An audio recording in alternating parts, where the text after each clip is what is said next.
2642 மருத்துவர் பணியிடங்களுக்கு நாளை சான்றிதழ் சரிபார்ப்பு.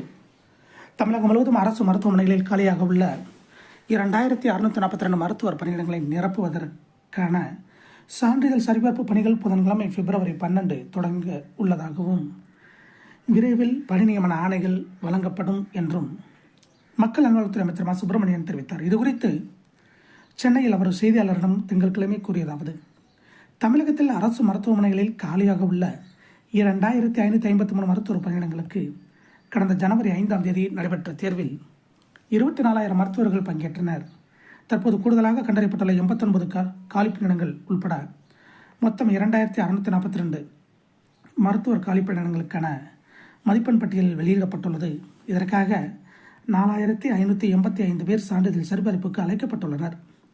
இவர்களுக்கு பிப்ரவரி 12 முதல் 15 வரை சான்றிதழ் சரிபார்ப்பு நடைபெற உள்ளது.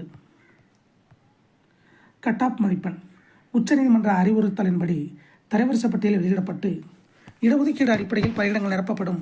பொதுப்பிரிவுக்கு 61 மதிப்பெண்கள், பிற்படுத்தப்பட்டோருக்கு 55 மதிப்பெண்கள், முஸ்லிம்களுக்கு 52 மதிப்பெண்கள், மிகவும் பிற்படுத்தப்பட்டோருக்கு 53 மதிப்பெண்கள், ஆதி திராவிடருக்கு 51 மதிப்பெண்கள், அருந்ததியினருக்கு 48 மதிப்பெண்கள், பழங்குடியினருக்கு 45 மதிப்பெண்கள் என்ற வகையில் கட்-ஆஃப் மதிப்பெண்கள் அறிவிக்கப்பட்டுள்ளன. பணி நியமனம் செய்யப்படவுள்ள மருத்துவர்களுக்கு பிப்ரவரி 20 பிறகு கலந்தாய்வு நடைபெறும். இதில் பணியாளர்களுக்கு அவரவர் விரும்பும் இடங்களுக்கு கலந்தாய்வு மூலம் பணி நியமனம் செய்யப்பட்டு விரைவில் முதல்வரால் பணி நியமன ஆணைகள் வழங்கப்பட உள்ளன.